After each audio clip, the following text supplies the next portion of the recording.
हे समजा मी असेल तरी आमच्या वैशालीताई आहेत आणि हे कोल्हापूरचं कपल आहे. ते आपल्या इथलाच शेतातला गवत आहे आणि या गवतापासून हे सगळं मंदिराची संकल्पना त्यांनी उभी केलेली आहे. सर हे जे बनवलं म्हणजे आपण एंट्री केल्यानंतर सुंदर असं म्हणजे पूर्ण महाराष्ट्राची संस्कृती दिसते, काय सांगाल याबद्दल? भाग्यश्री, हे जे चित्र आहे हे आमच्याकडे 2 मुली BSc ॲग्रीच्या होत्या, इंटर्नशिप करत होत्या इथे आणि मग त्यांनी हे 15 दिवसामध्ये हे चित्र बनवलेलं आहे. तर ही जी आहे ही शेतकऱ्याच्या जीवनामधली आपल्या सण सणावाराची परंपरा आहे. हे शेतकरी जीवन आहे. हे समजा मी असेल तरी आमच्या वैशालीताई आहेत, वैशाली, आणि मग त्याच्यामध्ये आणि हे कोल्हापूरचं कपल आहे, त्यामुळे कोल्हापुरी चप्पल आहे. हे शिवाजी जयंती, शिवाजी महाराज, छत्रपती शिवाजी महाराजांच्या जयंती विषयक आहे. ही तुमची आषाढी एकादशी आहे. हा तुमचा गुढीपाडवा आहे.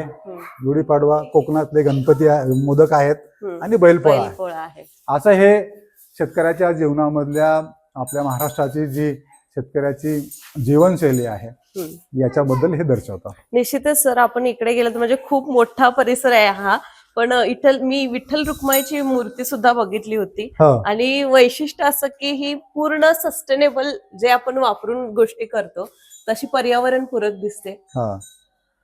ही या म्हणजे पांडुरंगाचं आणि रुक्मिणी माता खरे तर इथे येण्याचं कारण असं की ज्या वेळेला या वास्तूबद्दल आम्ही या ठिकाणी विचार केला त्यावेळेला आमचे सासरे त्यांना असं वाटलं की इथे येऊन या दोघांची आपल्याला मूर्ती स्थापना करायची आहे आणि म्हणून त्यांनी त्यावेळेला आम्हाला ही मूर्ती दिली होती आणि आमच्या मिसेस सौभाग्यवती वैशाली यांनी हे सगळं पर्यावरणपूरक मंदिर उभा केलेलं आहे. ते आपल्या इथलाच शेतातला गवत आहे आणि या गवतापासून हे सगळं मंदिराची संकल्पना त्यांनी उभी केलेली आहे.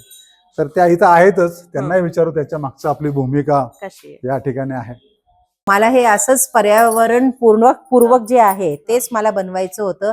हे मला अशी आपल्याकडे इथे आमच्या आजूबाजूला भरपूर हे गवत असतं, तर मग माझ्या डोक्यात अशी आयडिया आली की ह्या देवाला आपण अशा पद्धतीचंच मंदिर बांधूया आणि म्हणून मी हे असं गवताचं असं छान असं आणि गवतापासून आपण बऱ्याच क्रिएटिव्हिटी गोष्टी करू शकतो. फॉर एक्झाम्पल जसं स्केअरक्रो बनवू शकतो किंवा मग व्हॉट एव्हर, म्हणजे तुम्हाला अशा भरपूर काय काय करता येतात. आपलं डोकं फक्त लढवायला पाहिजे ना, आपण असं छान छान करू शकतो. Thank you ma'am.